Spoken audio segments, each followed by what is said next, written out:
testing. What is that? Little spider? We'll have to clean that up. Damn, I can't believe I cut that in video. It's almost become a tradition at this point, but every year around Christmas time, Jordan Brand gives us a brand new Jordan 11, or at least a retro of a very popular Air Jordan 11. And this year we've got one that almost seems like a mix of both of those things. It looks very similar to a lot of retros, but it's also kind of different. Not that different, just kind of different. What's up everybody, I'm Seth Fowler, and today I'm reviewing the upcoming Air Jordan 11 Jubilee.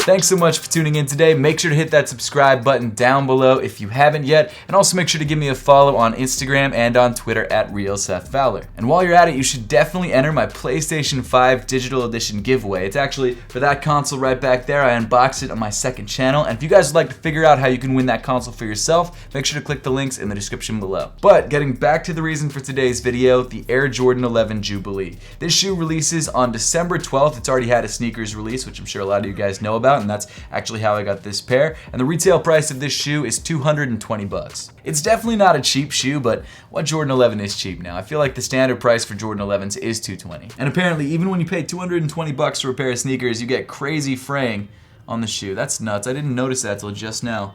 That's actually really annoying. But before we actually get into the shoes themselves, let me show you the box that they come in, because it's actually been completely redesigned for this 25th anniversary Air Jordan 11. So if you're just looking at the outside of the box, it kind of looks like your standard Air Jordan 11 box. You've got your little pull hole right there, or what you think might be a pull hole. It comes in this matte black, and then you've also got this glossy metallic silver finish on the other side of the box.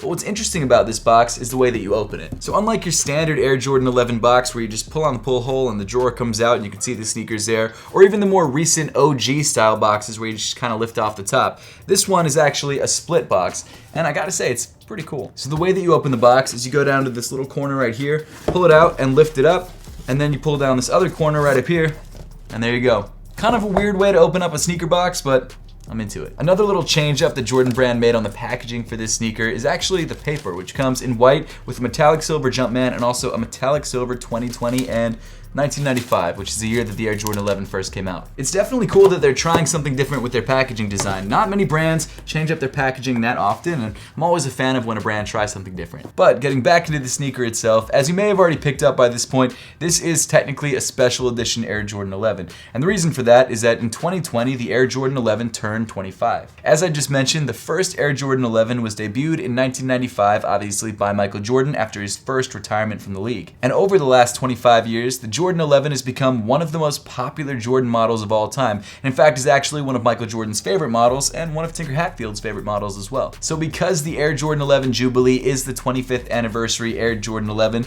Jordan Brand made sure to add some special hits throughout the sneaker so that you know it's a special edition. But jumping into the materials of the shoe, the first thing that you'll notice is this very glossy patent leather that wraps all the way around the bottom of the upper. Obviously, patent leather comes standard on Jordan 11s and is one of the most iconic materials on the shoe, but I've got to say, it never gets old on the Jordan 11. It's always one of those materials that pops, and it's usually my favorite part of the sneaker. As you can tell, the patent leather used on this shoe is the slightly higher cut patent leather, which Jordan Brand has been reverting back to for some reason, I guess because it's truer to the original shoe. And the edges also have those little peaks, which I don't think people really like, but again, apparently it's true to the OG. The portion of the upper that's above the patent leather is of course that standard black mesh, which we've all grown to know and love on the Jordan 11s. And of course, you've also got those iconic nylon straps in black that hold the laces in place. Now, one of the main differences on the Jubilee Air Jordan 11s is how they incorporated the Jordan text along the top of these nylon lace loops. And it comes in this really cool sort of metallic silver and also kind of rubbery TPE material. So this Jordan branding was included in some of Tinker Hatfield's original Air Jordan 11 sketches, and that's why it made its way way onto the Air Jordan 11 Jubilee. And to be honest with you guys, I'm actually kind of into it. I'm glad it's not on every single Air Jordan 11. I feel like it would be a little bit too much, but on this special edition shoe, that little touch makes it feel that much more special. Pre-laced on the shoe, you've got your black rope laces, and underneath those laces, you've got a black mesh tongue. Then in the center of the tongue, you've got your Jordan patch, which this time around comes in leather and also features a metallic silver Jumpman. Again, a nice little detail that kind of separates this Jordan 11 from standard Jordan 11s. Moving inside the shoe, you've got a black sock liner as well as a black insole that features the Jumpman and the number 25 printed on the heel in silver. Something that I really love about that 25 detail is that it's printed in the same font as the 23 on the back of the Air Jordan 11. It's little details like that that just tie shoes together for me. Also, laces, but that was a bad pun.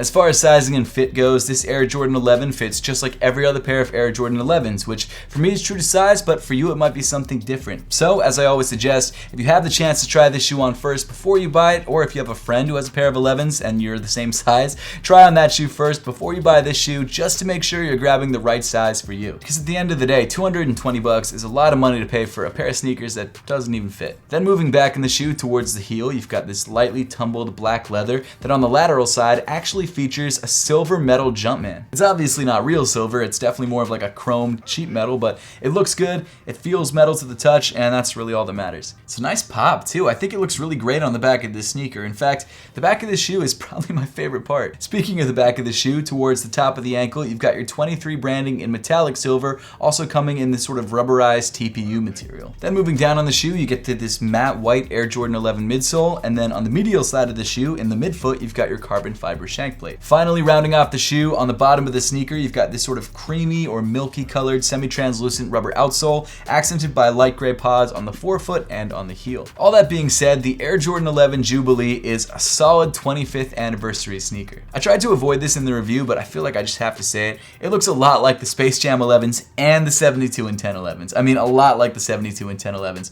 which isn't a bad thing. I mean, a lot of 11s look the same, and if you put black on the top of a Air Jordan 11, it's gonna look similar. But I mean, even though it looks a lot like a lot of other shoes, it doesn't mean it's a bad shoe. I think the details that they added on this sneaker make it special enough, and if you don't have a pair of 11s or you're just an 11 collector, I think this is a good way to go, even though it's 220 bucks and is not cheap and probably won't be easy to get. That said, if you do want to grab a pair of these for yourself, they drop once again for retail on December 12th, and I've also left a link to GOAT in the description below if you want to check the resale price. But that pretty much wraps up my thoughts of the Air Jordan 11 Jubilee. Now, I would love to know what you guys think about this sneaker and whether it's a shoe that you picked up, whether it's one that you passed on, or whether it's one that you're going to try and pick up. So make sure to let me know in the comment section down below. Once again, don't forget to enter my PlayStation 5 Digital Edition giveaway, which I've left all the links to in the description below. And as always, thank you so much for watching. Make sure to subscribe if you haven't yet, and I'll see you all in the next one.